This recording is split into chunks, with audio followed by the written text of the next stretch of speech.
Olá, eu sou Elaine, do Grupo Espírita Irmãos de Francisco, de Pardinho, interior de São Paulo, e estamos aqui, conversando sobre o Livro dos Espíritos. Nós temos um grupo de estudos que se reúne regularmente, quinzenalmente, às sextas-feiras, para estudarmos o Livro dos Espíritos. E hoje eu resolvi fazer essa live mais curtinha, só para a gente encerrar o capítulo 10 da segunda parte, porque nós já estamos conversando sobre isso há algum tempo e praticamente já esgotamos o assunto, que é muita pretensão nossa dizer que a gente esgotou o assunto, né? Mas nós já conversamos muito sobre isso. Então, para não ficar cansativo, eu só vou finalizar, porque nós paramos aqui na questão 577. Então, eu vou finalizar esse restinho do capítulo 10 e para a gente, na próxima reunião, no próximo estudo, já começarmos no capítulo 11, tá bom? Eu vou. Eu vou colocar aqui para vocês. Ah, deixa eu ver aqui. Nós vamos então passar para essa questão, que é a questão, então, 200, 578. A gente vai ler e comentar, assim, alguma coisa que ainda ficou faltando, só para a gente encerrar, então, esse capítulo aqui, olha. Então, eu vou aqui. Eu vou aqui compartilhar com vocês a minha tela. Muito bem. E aqui. Muito bem. Aqui está então a questão 578 do capítulo 10 da parte 2. Esse capítulo 10 se chama Das Ocupações e Missões dos Espíritos, né? A parte 2 do Livro dos Espíritos trata da vida, dos espíritos, né? Da vida espiritual.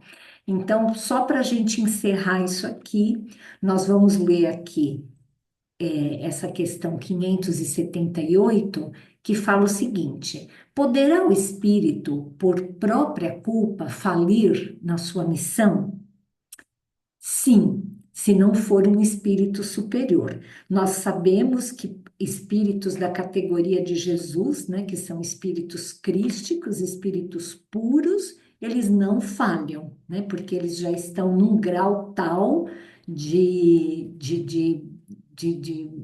pureza, de evolução, que não nem existe essa possibilidade, né? Mas quando a gente lembra, por exemplo, da obra Renúncia, de Emmanuel, onde o espírito Abigail, que já nem morava mais nesse mundo, né?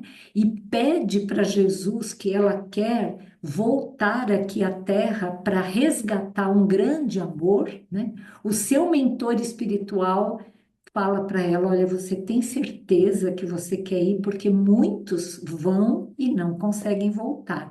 Então veja que mesmo um espírito da categoria de Abigail, do livro Renúncia, muitas vezes pode acontecer de não conseguir, né? De falhar na sua missão, né? E aí ele pergunta: que consequências lhe advirão da sua falência? Terá que retomar a tarefa. Essa sua punição, quer dizer, a punição é você ter que voltar e fazer aquilo que você não conseguiu fazer, né? Também sofrerá as consequências do mal que haja causado. Então, você pode simplesmente não ter conseguido e ficar do mesmo tamanho, né? Ou você até se enrolar mais, né? E aí você tem que voltar e retomar tudo isso. Essa questão, ela faz com que as pessoas geralmente confundam uma coisa assim, olha, mas se o espírito não retrograda, como é que ele pode cair ainda mais? Veja, uma coisa é você retrogradar na sua evolução. Você jamais vai ser um espírito já num mundo como esse nosso, por exemplo, e vai assumir características de um princípio inteligente lá do início. Vai voltar a ser uma planta, vai voltar a ser um animal, ou mesmo vai voltar a ser um espírito primitivo, como, por exemplo, os humanoides que habitaram a Terra, né?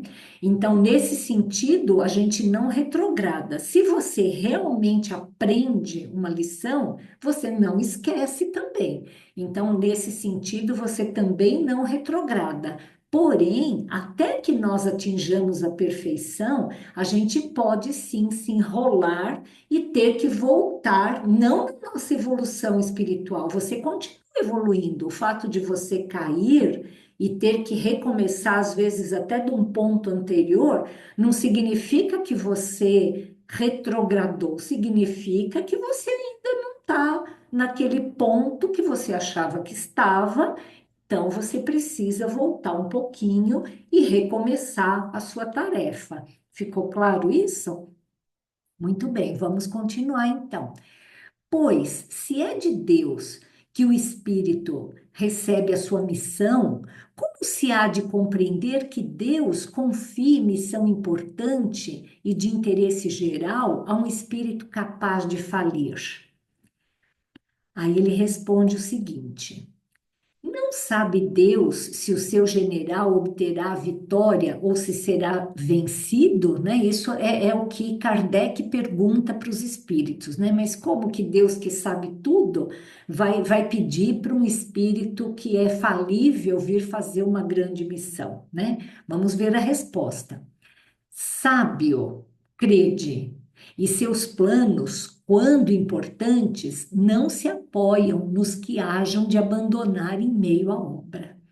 Toda a questão para vós está no conhecimento que Deus tem do futuro, mas que não vos é concedido. Então, assim, na verdade, tudo que acontece, até mesmo as as barbaridades que a gente vê por aí, né? Que a gente fala, meu Deus, isso aí não é possível que Deus tenha planejado. Deus retira o bem até mesmo do mal, né?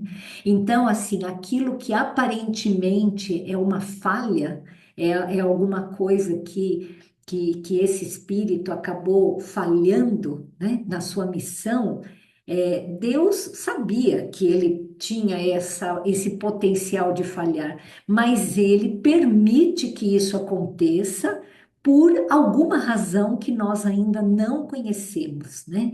Pode ser que ele mande outros espíritos simultaneamente para completar essa missão, né? Pode ser que ele faça isso para benefício desse espírito que pede essa missão e ele confia, mesmo sabendo que pode ser que ele fale, mas é exatamente isso que ele fala. Quando é algo extremamente importante, Deus não coloca isso nos ombros de uma só pessoa, porque nós todos somos falíveis. Vejam, por exemplo, o cristianismo. Faz 2000 anos que Jesus, ou mais até, que Jesus veio até nós para colocar essa importante missão, né? Para nos dar esse exemplo de vida, esse evangelho que é a boa nova, né? Nós, ao longo da história, quem conhece a história vê que teve momentos que a gente achava que o cristianismo fosse desaparecer, né? Naquele período do século III, século IV, quando os cristãos eram chacinados, ou mesmo depois que o cristianismo foi feita a religião oficial, né? O cristianismo foi feito a religião oficial, que daí a igreja começou a matar, e foi o contrário, né? Assim, na Idade Média, que a gente achava que o cristianismo tinha ido por água abaixo, porque tudo aquilo que Jesus falava, nós começamos a fazer o contrário, né? Mandar gente para fogueira, cruzadas, a Guerra Santa. Então, dava a impressão que estava tudo perdido, não é mesmo?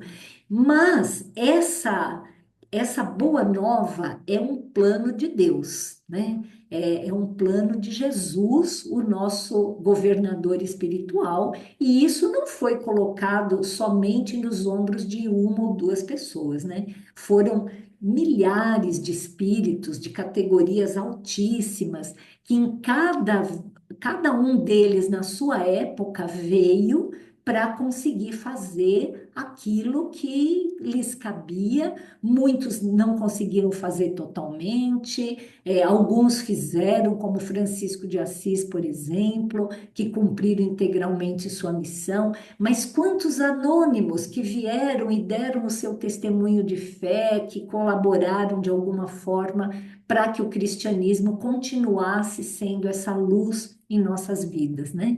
Então, existem falhas, com certeza. Muitos espíritos vêm e acabam falhando.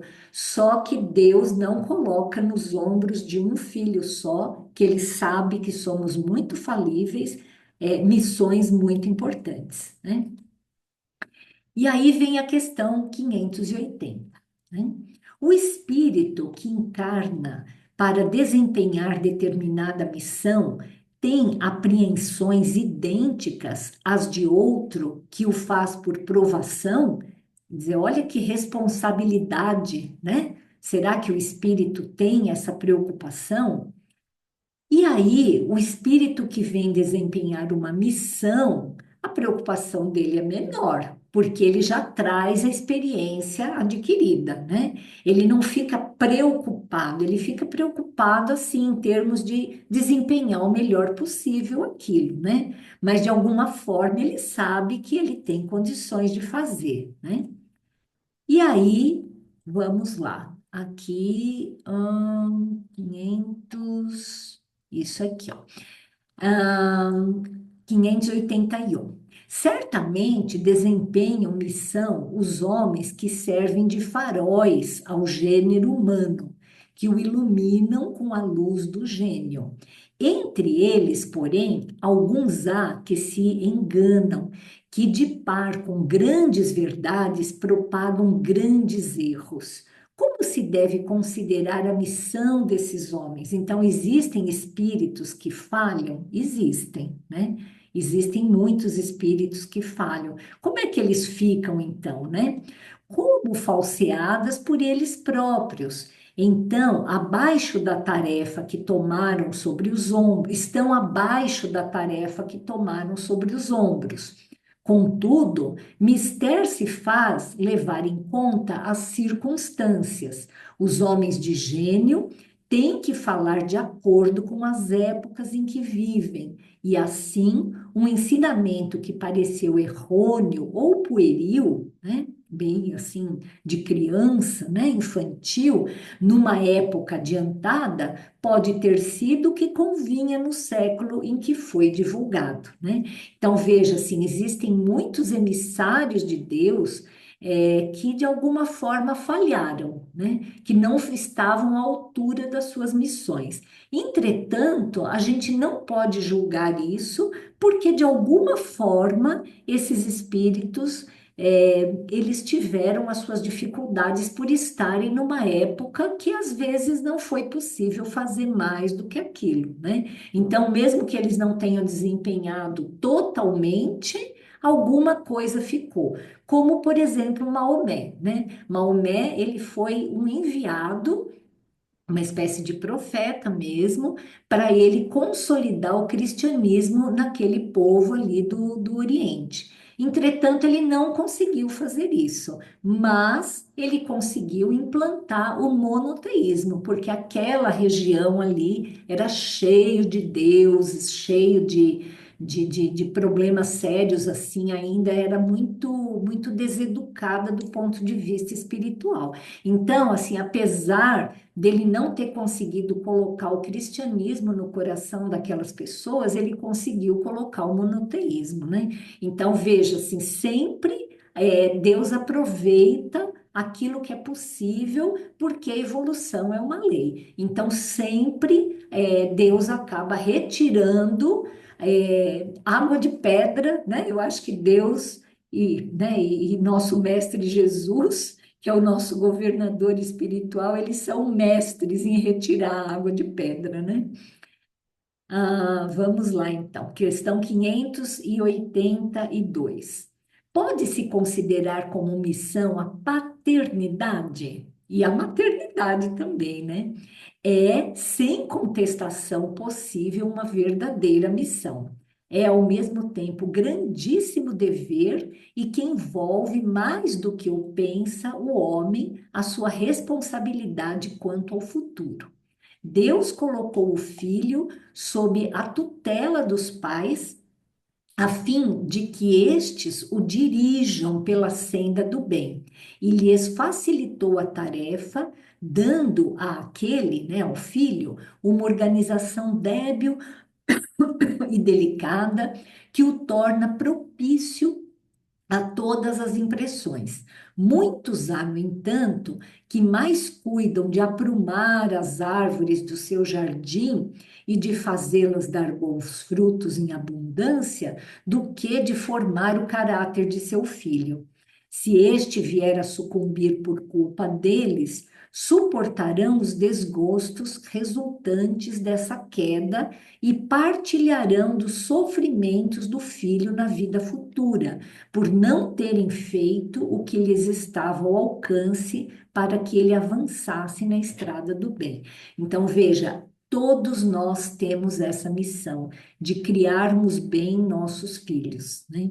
E isso é uma missão que cada um de nós, pais, tem, pais e mães, né? Ele fala paternidade aqui, como a gente fala o homem, com relação, assim, querendo dizer o ser humano, né? Então, pais e mães, atenção, é extremamente importante nós nos preocuparmos com a educação, não apenas a educação formal, né? Darmos um diploma, uma profissão para os nossos filhos, nós temos que nos preocupar também com a formação moral das nossas crianças, porque nós seremos sim cobrados por isso, né? Cobrados de que maneira? Se o nosso filho se perder por nossa culpa, porque nós não demos atenção suficiente, não nos preocupamos suficientes com eles, então certamente nós seremos responsabilizados por isso, né? Se são responsáveis os pais pelo transviamento de um filho que envereda pelo caminho do mal, apesar dos cuidados que lhe dispensaram, né? Será que os pais, mesmo que tomem muito cuidado, que se esforcem, se esse filho foi para o mau caminho, eles vão ter alguma culpa? Não. Porém, quanto piores forem as propensões do filho, tanto mais pesada é a tarefa e tanto maior o mérito dos pais se conseguirem desviá-lo do mau caminho. Nós vemos isso constantemente, né? Famílias muito ponta firmes, que às vezes têm filhos maravilhosos, e tem lá um que é a ovelha negra da família, né? Bem entre aspas aí, porque na verdade é um termo até em desuso e que a gente não deve nem usar, né? Mas só para ficar claro aqui, né? Que é alguém que se perde da família, alguém que que não acompanha os demais. Muitas vezes esses espíritos eles são colocados nessa família pela misericórdia de Deus, né? Justamente para que ele, vendo uma família bastante equilibrada, que tendo pais assim que se preocupam com ele, enfim, que esse espírito ele possa dar esse passo, né? E às vezes ele acaba se perdendo. Então, apesar de tudo isso, né? Apesar de ter pais maravilhosos, irmãos, de ter esses exemplos de virtude, de trabalho, essa pessoa às vezes se perde. Então, é claro que os pais não podem ser responsabilizados por isso se eles deram o seu melhor, se eles fizeram o seu melhor. Mas certamente é uma grande missão, né? Muito bem. Se um filho se torna homem de bem, não obstante a negligência ou os maus exemplos de seus pais, tiram estes daí algum proveito? E olha o que ele fala, simplesmente, Deus é justo, né? Então, a cada um as suas obras, né? Às vezes é o contrário também. Às vezes um filho vem para educar os pais, né? E esses pais não percebem isso e não aproveitam esse ser de luz que apareceu na sua família, né? Então, é o que ele fala, Deus é justo, né? Então, se eles não aproveitam, o que se pode fazer, né? De que natureza será a missão do conquistador que apenas visa satisfazer a sua ambição e que, para alcançar esse objetivo, não vacila ante nenhuma das calamidades que vai espalhando, né? Então, esses grandes chefes de Estado que são responsáveis por guerras, por massacres, né? É, Infelizmente, a gente vê isso até hoje em dia, né? Em pleno século XXI, nós ainda vemos líderes políticos que se dão o direito de invadir o país vizinho, de massacrar, enfim, né? É uma coisa muito triste. É algo que deveria ter ficado lá na história antiga, mas que até hoje a gente vê isso. Olha só, as mais das vezes não passa de um instrumento de que se serve Deus para cumprimento de seus desígnios, representando essas calamidades um meio de que ele se utiliza para fazer que um povo progrida mais rapidamente. Nós não devemos entender com isso que essas pessoas têm a missão de fazer o mal. Ninguém, absolutamente ninguém tem por missão fazer o mal. Deus usa a maldade das pessoas, a ignorância, melhor falando, para fazer com que a sua lei seja cumprida. Então, essas pessoas que servem de instrumento, elas de alguma forma vão sim responder por isso, porque Deus não precisa do trabalho do mal para fazer as suas leis acontecerem, né? Deus tem inúmeros outros mecanismos para fazer com que um povo progrida, que uma nação progrida, né? Veja só o que ele fala. Nenhuma parte Nenhuma parte tendo na produção do bem que dessas calamidades passageiras possa resultar, pois que visava um fim todo pessoal, aquele que delas se constitui instrumento tirará, não obstante, proveito desse bem? Então ele pergunta assim, ó, tá legal, esse líder fez e aconteceu, fez um monte de coisa ruim, e daí aconteceu, Deus fez do limão uma limonada e fez com que houvesse algo bom a partir de uma coisa ruim. Será que essa pessoa que causou tudo aquilo, ela vai ter alguma colher de chá, né? Vai ser responsável de alguma forma por esse bem que a maldade dela gerou, né? E olha o que ele responde. Cada um é recompensado de acordo com as suas obras, com o bem que intentou fazer e com a retidão de suas intenções. Então, é óbvio que, assim, apesar de Deus sempre fazer do limão uma limonada, quem plantou o limão vai ter que chupar esse limão depois, né? Os espíritos encarnados têm ocupações inerentes às suas existências corpóreas. No estado de erraticidade ou de desmaterialização, tais ocupações são adequadas ao grau de adiantamento deles. Então, lembrando que Kardec chama erraticidade do espaço de tempo entre duas encarnações. Então, só os espíritos puros, eles não são errantes, né? Porque eles já não precisam mais encarnar. Então, todo espírito que tem que encarnar, Kardec chama de um espírito errante. Ele volta para a espiritualidade, mas ele ainda precisa sair desse mundo espiritual e voltar para a Terra, né? Então, ele fica nesse espaço de tempo aí, Kardec chama isso de espírito errante. Então, as ocupações desses espíritos, elas também são inúmeras, né? Como as nossas ocupações. A gente acha que morreu, descansou e não é nada disso, né? As ocupações dos espíritos na espiritualidade são inúmeras e são muito mais do que as nossas aqui na Terra. Uns percorrem os mundos, se instruem e preparam-se para uma nova encarnação, né? No mundo espiritual tem escolas, tem universidades, tem tudo que tem aqui e muito mais. Outros mais adiantados se ocupam com o progresso, dirigindo os acontecimentos e sugerindo ideias que lhes sejam propícias. Assistem os homens de gênio que concorrem para o adiantamento da humanidade. Então, vejam só, tudo que acontece aqui no nosso planeta a nossa evolução, ela é dirigida por espíritos mais evoluídos. Nós não estamos aqui ao Deus dará. Nós não estamos em bancarrota.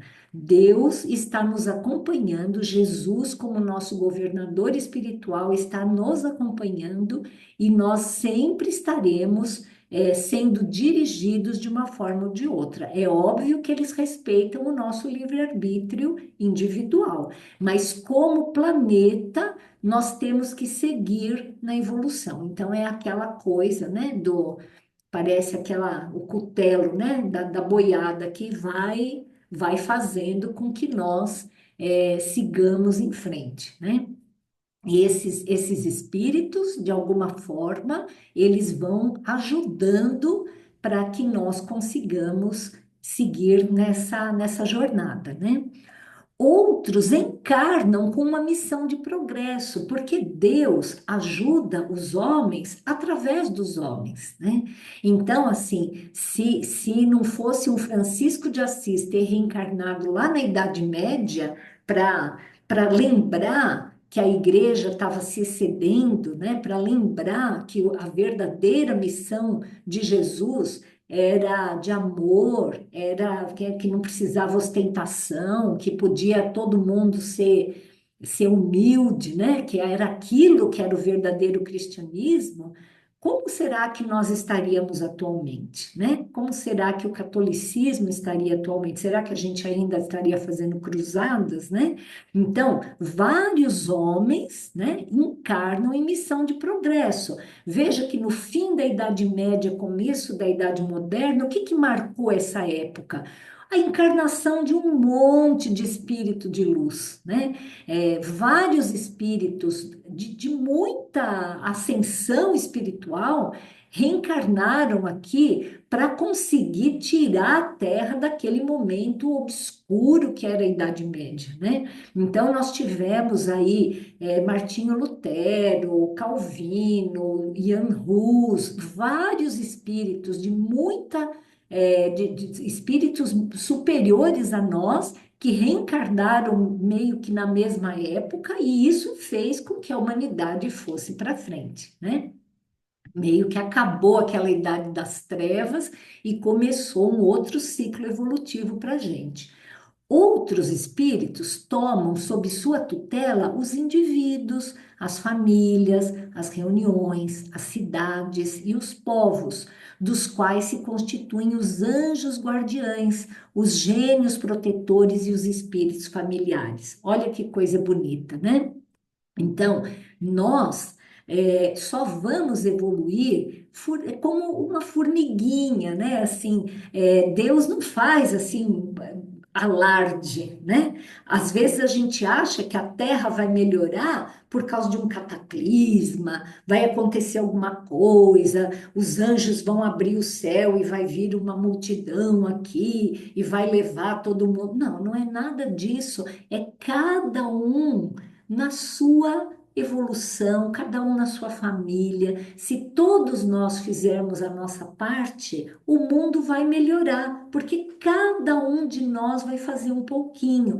E aquele espírito que ajuda aquela família, aquela pessoa, com certeza ele vai colaborar nesse mundo de regeneração que nós tanto almejamos. Então, muitos espíritos, eles têm como missão, olha, não é uma missão assim como o anjo Ismael de cuidar do Brasil inteiro. Não, você tem como missão cuidar daquela família, e isso é muito importante também, né? Então, outros finalmente presidem os fenômenos da natureza, de que se fazem os agentes diretos. Nós já conversamos sobre isso aqui. Lembra sobre os elementais, sobre os espíritos que acabam dirigindo esses fenômenos da natureza, espíritos que ajudam os animais, espíritos que se preocupam com a ecologia, tem de tudo no mundo espiritual, né? Os espíritos vulgares se imiscuem em nossas ocupações e diversões. Então, veja, qual é a categoria dos espíritos que acompanham as pessoas a um bar, bebendo, falando bobagem? Não é um espírito de luz, né?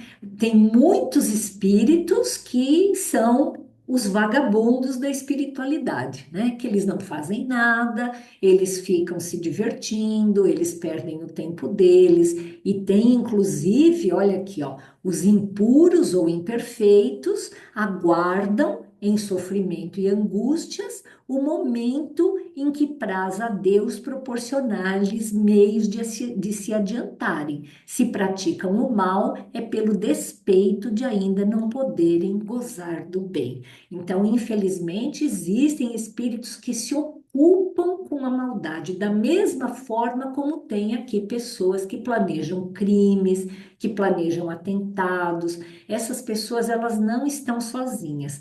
Os espíritos que se afinizam com elas, ajudam a perpetrar esses crimes, esses atentados, e isso certamente será cobrado deles também.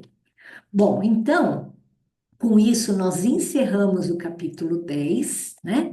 Nós vamos então na nossa próxima reunião, entrar direto aqui no capítulo 11. Eu quis dar essa finalizada aqui, porque nós já conversamos bastante sobre esse assunto.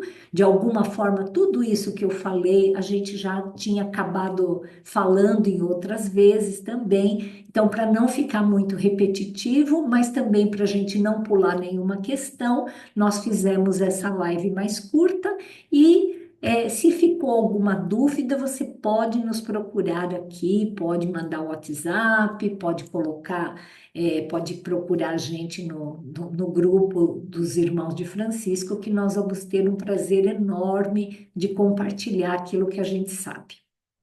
Não é muito, né? Somos ainda muito longe de sermos catedráticos nesse assunto, mas um pouquinho que a gente sabe, a gente vai ter muito prazer em compartilhar. Um grande abraço a todos e até a próxima.